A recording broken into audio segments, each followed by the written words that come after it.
Okay, it's an absolute honour to be here at Stormont today. The title of my talk, I knew when I came up with the title of the talk, there was a few mumbles behind closed doors. How the heck are we getting her into Stormont saying this? So, for the purposes of getting the point across, I want to get across, the F word was used. The title of my talk, yeah, you can all read this at the back and hopefully on the internet. The F word will be replaced by the word damn, primarily because Denise's mummy doesn't want to hear her swear to the nation. So everybody understand that? So, who gives a damn about women in sport? This isn't just some glib headline-grabbing comment I came up with. This is actually a comment that was made to me when I brought up the subject of, by a former colleague, a male colleague, when I brought up the subject of women playing rugby. In particular, the Ireland women's rugby team. Now, I'll move on to that in a moment. But I was absolutely incensed about this comment. And then about a week later, the good people at TEDx said to me, "We'd like you, Denise, to talk about something you feel passionate about." And I thought, flippin' heck, all I can think about is this comment. Who gives a damn about women playing sport or in sport? And then I sat down and thought, okay, if I love a challenge, right? So if I have to come up with a challenge, it's to turn this comment into an inspiring talk, and hopefully that's what I'll do here today. I'll go and take you right back to my childhood. I was born in 1971, figure out, yes, 43 this year. And in the 1970s, I basically grew up at a rugby club. And my dad was a rugby player until the knee's given, and then he was a rugby coach. And every Saturday in life, that's what we did. We went to the rugby club with Mum, my sister Julie, and friendships that we formed back then, we still have nowadays. 35 years later, my friends Valerie, Janet, Annalene, Frida, they're all still in my life. But I'm taking you right back to the 1970s. And this is what happened. And if some of the younger members here today, you may think this is horrendously sexist. So the men, they came to the club, they got changed, kitted out, they played the rugby, they came in. The women spent all afternoon in the kitchen, cooking the meals, cooking the dinner. The men sat down, the women served the meals to them. And then the men went, "Tally-ho, we're away off to have a pint here in the bar." And the women cleared up and did all the dishes and left the men for about an hour to have a drink. And that sounds horrendous, doesn't it? But it wasn't. In that time, that wasn't sexist. That was the women being as much a part of the team as the men were on the pitch. So the men were playing the matches, but the women were the team sort of holding things together, minding the kids, getting the meals ready, and it all came together in a lovely little community. But the real reason I felt the women were such a strong force at this time were when the men came off the pitch being absolutely hammered in a match. If you play sport and you have 90 minutes to fulfill or 80 minutes to fulfill, and you know within the first 5 or 10 minutes that it is not going your way, and I mean in a very bad way, I mean a kind of scenario like the World Cup, Brazil against Germany this year. How many of you felt in your heart, oh, I can't watch this match. How can Brazil be losing 5-0 within the first half hour? So that happens in sport. And when I realized, one of the key things I realized was the hand on the shoulder. When the men came in, the shoulders were down, the heads were down. There was a lull when they were eating dinner. And it was my mum's hand on my dad's shoulder going, "It's okay, love. It's a match. Move on. There's another one next week. Put it down to experience." It was that sort of morale boost and support that the men needed at that time. And another key image from growing up was actually 2 blue buckets in the garage.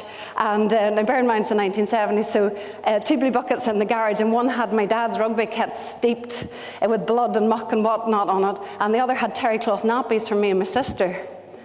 1970s didn't have disposable nappies, folks. I'll not go into details there, but my mum had a big stick, and she would come out with a stick, and she was, "I don't know which is the worst. I don't know which is the worst bucket." But as I say, getting back to that hand on the shoulder, the moral support, you'll do okay next time out, it's just a rugby match, move on. Who gives a damn about women in sport? The men in 1970s Lisburn Rugby Club definitely did. So often I'm asked about what my favourite sport is, and I try to be very diplomatic and not get into it, but I have to say there's a special place in my heart for tennis. And in particular, Wimbledon. Forget all the other Grand Slams. As long as I can see Wimbledon every year, I get the goosebumps. I love Wimbledon. Well, in the 1970s, early 80s, there were a lot of characters in the sport. You had Jimmy Connors, Bjorn Borg, the cool, calm Swede. You also had Superbrat, John McEnroe. I hated John McEnroe. I hate anybody with that ill discipline who shouts at the umpires and fires the rackets down. I know it happens, and I know, oh, it's great ratings, it's great TV, but John McEnroe to me destroyed tennis. I didn't like John McEnroe. But in the women's game at that time, there was somebody coming through who would change the face of women's tennis forever, and her name was Martina Navratilova. Now Martina, I'm getting excited even talking about Martina, because here was a woman who dared to play tennis very differently to any other tennis player. We'd seen the succession of blonde Americans like Tracy Austin, Andrea Jaeger, and bless her, Chris Evert, who's obviously a great friend of Martina's. But Martina, she played a little bit more aggressively. She dared to go up to the net. She challenged points. She went after every ball. She was never beaten. Never beaten. Martina chased everything. She never gave up. And she played tennis very differently to any women of the time. And I believe that without Martina daring to play and going after every point and chasing everything and saying, I am not beaten here, I will do this, that we wouldn't have such equality in tennis that we have nowadays. The mantle has obviously been lifted up by the Williams sisters, Venus and Serena Williams. Now, I think Serena's 17 Grand Slam titles and Martina 18. But Martina gave confidence to the Williams sisters to come through and to say, we can play, we can be physical specimens, we can play with heart and aggression. And also, very importantly, it's one of the few sports that they have fought for equality in pay. Now, there is an argument out there from some of you will say in Wimbledon, the men play 3 sets, the women play 2. That's not fair. They get equal prize money for that. That's not the point. The point is that we're getting there. We're getting there. Perhaps in years to come, women's cycling will be on a par with the men in the Tour de France or the Giro d'Italia that we've just seen this year. But tennis, it wasn't my sport in terms of playing it. I wasn't very good, and I have to be honest, I'm a bit of a pushy mum at the minute. I have 2 daughters, Samantha, who's 9, Elizabeth, who's 6, just turned 6, and I threw her into tennis age 4. She couldn't even coordinate with the ball and the racket. A lot of mums said to me, you're starting your kids too early. You're starting your kids too early in sport. It's never, ever too early to start children playing sport. Believe me, get them into sport as early as possible. And I mean every sport going, whether it be football, rugby, Gaelic, everything. The confidence that comes from being involved in sport at an early age, you just can't buy that confidence. It's brilliant. So Sam and Beth, anyway, they're down at the Rackets Club, and I'm looking going, ooh, maybe one of them's going to be like Martina when I'm going to be at Wimbledon one day cheering them on. But no, my sport was basketball. Queen's Basketball Club, 1990-1993. And you're probably looking at me and going, well, you're tall, that's why. I was wee Denise on my basketball team. Yeah, honestly, the big Denise was 6'3", I'm only 5'9", and we blonde Denise as well. But in Queen's in the early 90s, basically, I don't know if any varsity students are here today, but you know that a club en masse, they get a certain amount of money, and that has to be shared and split between the men's and the women's club. And boy, did we have some arguments. I took the secretary's position in 1992, and I really butted heads, with the men's club over, who gets the most court time, who was paying for what the funds were, who was doing the fundraising. But I believe in the end that with all the jostling and finger pointing and shouting that we did with each other, the men's and the women's team, there was a mutual respect there. We went out to support the men. They were our boys, they were our men. And we went out to support them through thick and thin, and we could hear them. They came to support us, even though they really took the mickey out of us, something terrible. Like, we weren't a great team. Like, I'm on the receiving end of a 74-12 defeat in Leuven in Belgium. 10 minutes in, I'm going, please, time out. I can't do this. But you have to keep going. You've got to stick with it. You don't give up. You've got to stick with it to the end. So who gives a damn about women in sport? Martina, certainly. And the men in the 1990s at Queen's Basketball Club, even though they pretended to hate us, they really loved us and they cared. It brings me full circle to the comment itself, which was preceded by, who gives a damn about women playing rugby? when I had a mad idea that I saw something special in the Irish women's rugby team, that they might do something special when they go to the World Cup in Paris. And this is in February 2013.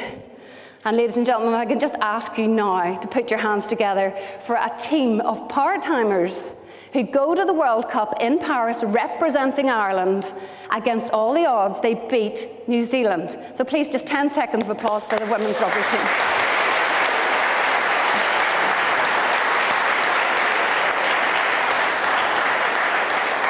These girls didn't take the pitch in Paris and go, we're going to be beaten, it's New Zealand. Sure, we might come away with a 20-point defeat. They went in there believing in themselves and believing that they were going to make a mark for Ireland and they were going to be great. And you know who believed in them as well?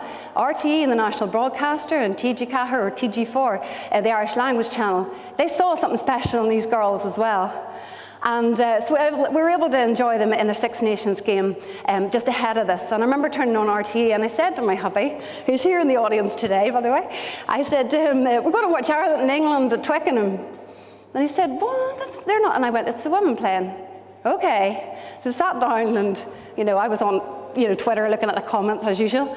And at the end of it, I said, I want you to be completely honest with me. What did you think? And he said, well, being completely honest with you, I'm looking at it for the first 5 minutes and I'm going, I'm watching women playing rugby. But after that, he said, their lineouts were great. The try they scored, that was really well executed. The scrum was good. And the two Ulster girls, Grace and Ashley, they were really good too. And I'm thinking, yes, we're getting there. I've got my husband watching a women's rugby match and not looking at it going, they're women. That's all any woman involved in sport wants, whether it's a coach, a player, an administrator, a mum, a sister, on the sideline. All they want is respect. They just want equality. And I'm not hammering here, saying, I'm not hating men and saying, oh, men are the demon or anything. I'm just saying, we need your help, guys. We need help for the men's clubs. We need your respect. And we need the Brian O'Driscolls of the world who was standing pitchside at Twickenham watching the women play rugby. So who gives a damn about women in sport?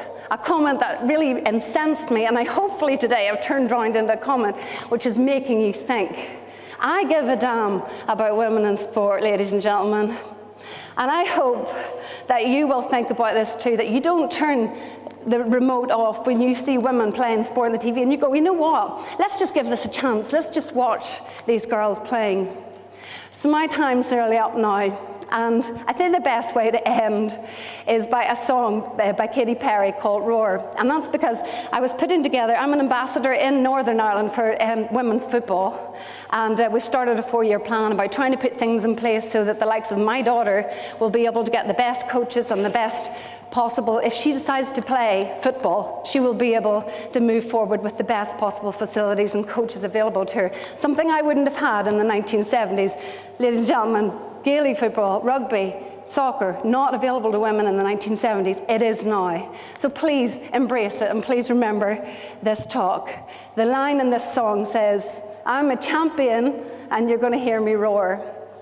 So I'm going to end right there now. But every time you hear this song, you're going to go, I remember Denise's TED Talk and I remember to give a damn about women in sport. Thank you.